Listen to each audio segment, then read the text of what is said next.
that over the past 9 years, Abrego Garcia has played a significant role in an alien smuggling ring. They found this was his full-time job, not a contractor. Welcome back to Advocacy Alchemy with Professor Ross. Today we have a good one, guys. In this follow-up to our previous lecture, we're taking you deep into the story that stretches across countries, courtrooms, and moral lines. This is the case of Kilmar Abrego Garcia, a man now facing federal charges for alien smuggling, but whose alleged criminal conduct spans nearly a decade. He's accused of transporting undocumented individuals, children, women, and even gang members into the United States. But more than that, this case is a look into how justice works when international extradition, grand jury indictments, and co-conspirator testimony all collide. But before we jump in, I do want to show some love to my viewers for making this kind of transparency possible. Your support helps turn real-life events into real legal learning. This is video 301. Let's watch the footage from the DOJ press conference so you can hear straight from the Attorney General herself. With that, let's jump in. Face justice. On May 21st, a grand jury in the Middle District of Tennessee returned a sealed indictment charging Abrego Garcia with alien smuggling and conspiracy to commit alien smuggling in violation of Title 8 U.S.C. 1324. We want to thank President Bukele for agreeing to return Abrego Garcia to the United States. Our government presented El Salvador with an arrest warrant, and they agreed to return him to our country. We're grateful to President Bukele for agreeing to return him to our country to face these very serious charges. This is what American justice looks like. Upon completion of his sentence, we anticipate he will be returned to his home country of El Salvador. The grand jury found that over the past 9 years, Abrego Garcia has played a significant role in an alien smuggling ring. They found this was his full-time job, not a contractor. He was a smuggler of humans and children and women. He made over 100 trips, the grand jury found, smuggling people throughout our country. MS-13 members, violent gang terrorist organization members throughout our country. Thousands of illegal aliens were smuggled. This is especially disturbing because Abrego Garcia is also alleged with transporting minor children. The defendant traded the innocence of minor children for profit. There are even more disturbing facts that the grand jury uncovered. It is alleged this defendant is part of the same smuggling ring responsible for the death of more than 50 migrants in 2021 after the tractor trailer overturned in Mexico. This is part of that same ring. The defendant abused undocumented alien females, according to co-conspirators who were under his control while transporting them throughout our country. This defendant trafficked firearms and narcotics throughout our country on multiple occasions. They were using vehicles, SUVs, with added seats in the back, floors that had been ripped out, guns, narcotics, children, women, MS-13 members. That is what the grand jury found. A co-conspirator alleged that the defendant solicited nude photographs and videos of a minor. A co-conspirator also alleges the defendant played a role in the murder of a rival gang member's mother. These facts demonstrate Abrego Garcia is a danger to our community. We want to thank the Department of Homeland Security, the FBI, our state and local partners, our acting U.S. Attorney Robert McGuire, and prosecutors from the Joint Task Force Vulcan. Questions? Attorney General, the traffic stop that we've seen video of from Tennessee, where Abrego Garcia was first identified by the local authorities, at the time, the Homeland Security Department declined to take custody of him. What has happened in between that time and in between the time that the government has been arguing that he was not returnable from El Salvador? What has happened since in this investigation that brought you here? Yes, the question was in 2021, there was the traffic stop. And what has changed since then? What has changed is Donald Trump is now president of the United States and our borders are again secure. And thanks to the bright light that has been shined on Abrego Garcia, this investigation continued with actually amazing police work. And we were able to track this case and stop this international smuggling ring from continuing. But these were recently found facts, right? Yes, okay. Recently found facts. To that point, can you just explain when this investigation was opened? The investigation in Tennessee, can you say when that investigation was opened? Well, the grand jury indicted on May 21st. This investigation has been ongoing. This case has been hotly debated here in Washington. In your mind, does this resolve that issue in terms of his deportation? And should this be seen in any way as complying with the judge's order to return him to the U.S. and the Supreme Court ruling that the U.S. government should facilitate his return?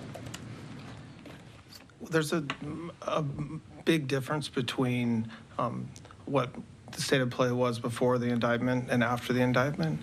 And so the reason why he is back and was returned was because there's an arrest warrant, which was presented to the government in El Salvador. So there's a big difference there. As far as whether it makes the ongoing litigation in Maryland moot, I would think so, but we don't know that. He just landed today. Jake, CBS. I just want to confirm what you said earlier, that you're intending to prosecute him and keep him in an American prison if he's found guilty, and then would remove him after his sentence is over. Correct. Yes, he will be prosecuted in our country, sentenced in our country if convicted, and then returned after completion of his sentence. Last one, Sadie, Wall Street Journal. Okay. Two. One's on topic, one's off topic. Maybe I misunderstood you, but you were mentioning, that he had some involvement in a murder, or was connected to groups that had, involved with this other smuggling ring. But to be clear, the only charges he's facing right now are the, human smuggling charges. Just that's the one offense. But the other things that you have talked about are not actually in the indictment? No, co-conspirators allege that, and we were clear to say that. He is charged with, it's not only very serious charges of alien smuggling. And again, there were children involved in that. Human trafficking, not only in our country, but in our world, is very, very real. It's very dangerous.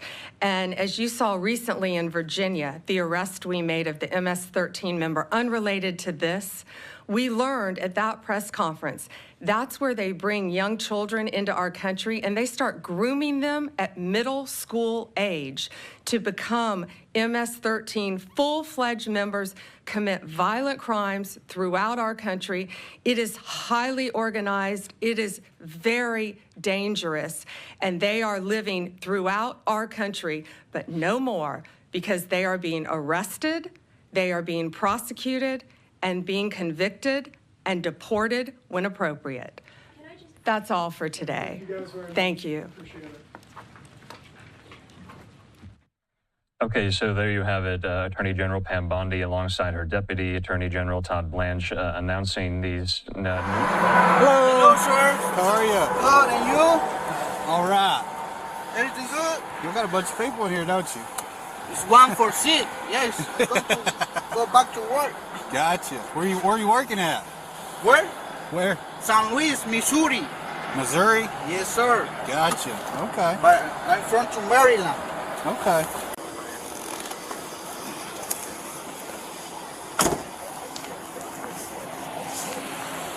Come right over here. Okay. So nothing illegal? No, sir. Okay. Where did you say you was coming from? So I coming from to San Luis, Missouri. The project is over there. So right now it's done. 2 weeks over there. Okay. So right now I'm going back to home. Okay. Yes, sir. So stay right there. I'm gonna get my dog out. Okay. But He, did you see how squad at the back? there's 8 people in there. Yeah, I know. I didn't know that. They put an extra row of seats in there. Yeah. So he's getting paid to all these people, probably to Maryland, I would say, if I had my He guess. said they all work together. Is what he's telling me, but he's the only one that knows So, English. so let me ask you this: they don't have any luggage in there, right? And if you get them out, they're gonna have a tube of toothpaste and they're gonna have toothbrushes in their pockets. I guarantee it.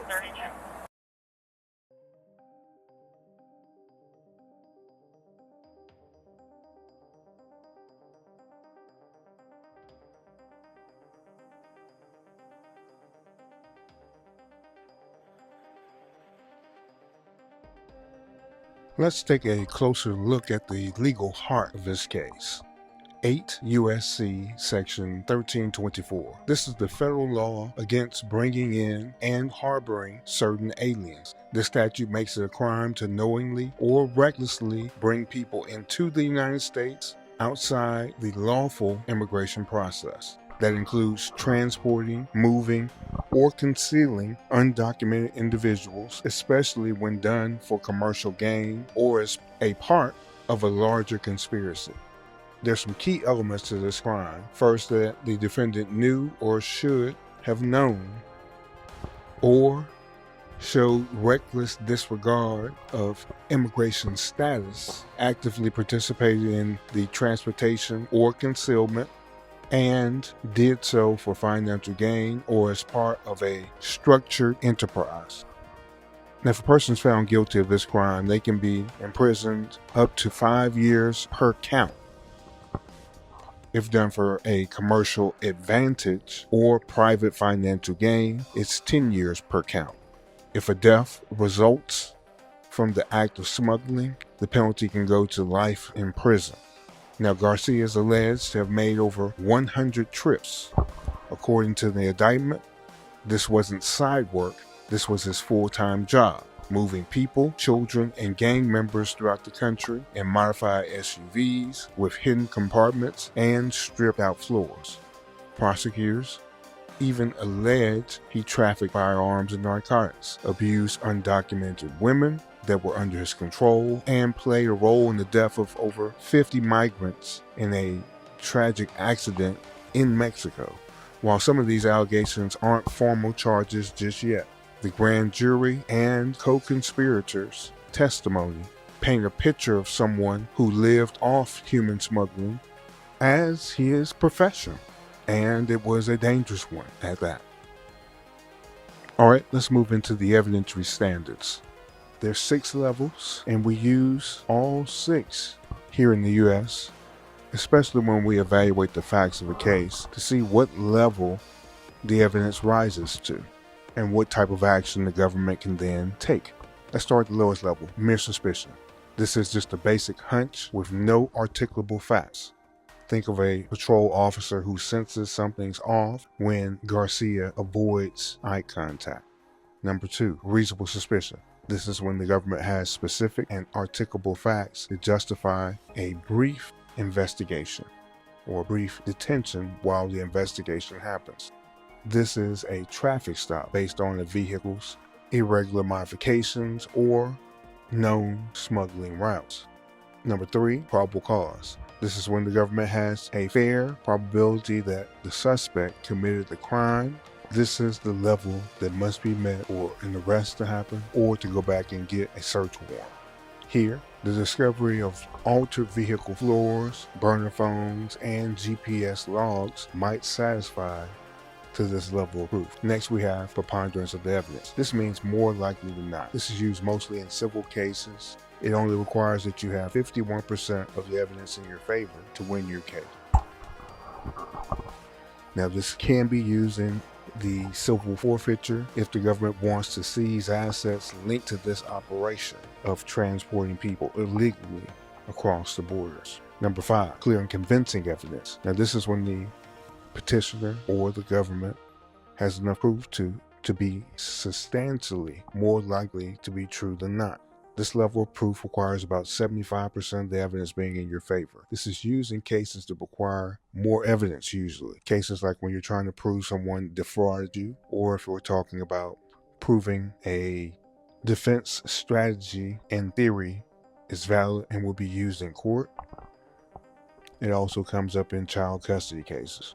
Here, if there's a necessity for a bond hearing where prosecutors argue Garcia poses a community danger, then this will be the standard they have to meet. Number 6, beyond a reasonable doubt. This is the highest standard in the American justice system. This means that there is no other reasonable alternative but that the defendant is guilty. This is going to be required in every criminal case. The government is going to have to prove that here Garcia knew, intended, and participated in a criminal operation. Now, let's put ourselves in the seat where it matters most, the jury box. You've just been handed this case, Kilmar Abrego Garcia, accused of smuggling thousands across the border, exploiting children, trafficking firearms and narcotics, and running with MS-13. You're told co-conspirators have provided key testimony. You see the images of altered vehicles. You hear that 100 trips were allegedly made. And then you're asked to determine whether the government has proven its case. But something else gets into your intuition. As a juror, you're not just a calculator of facts. You're a human observer. You watch how people answer. You pick up on what sounds rehearsed. You notice what doesn't add up. Do you believe this was a one-off mistake or a professional criminal enterprise? Does the scale of the operation convince you it wasn't accidental? Does your gut tell you there's more to this story than what's been charged? This is where your legal brain and your human instinct meet. The facts matter, but so does your inner sense of right and wrong. So ask yourself, would you convict? Would you need more? Or does your gut already know what's coming? With that, let me know in the comments below what you're thinking about this so far. This case isn't just about one man. It's about how law enforcement, international diplomacy, and courtroom evidence all converge in the pursuit of justice. Kilmar Garcia was deported once, imprisoned abroad without a trial, and now he's back, this time facing real charges in a real courtroom. The press conference was powerful, the indictment was serious, and the facts, if proven, are damning. But the trial hasn't happened yet. The jury hasn't spoken, and that's where you come in. So, what's your verdict based on what you've heard so far? Let me know in the comments, guilty or not guilty. What level of evidence do you think the feds have met right now? And what do you think justice looks like in a case like this? Like, share, and subscribe. Remember, your engagement keeps this classroom of law in session. Remember, this is Advocacy Alchemy, and I am Professor Ross. I'll see you tomorrow. Everyone have a good day, and stay safe out there. Please subscribe to Advocacy Alchemy for more lectures from Professor Ross.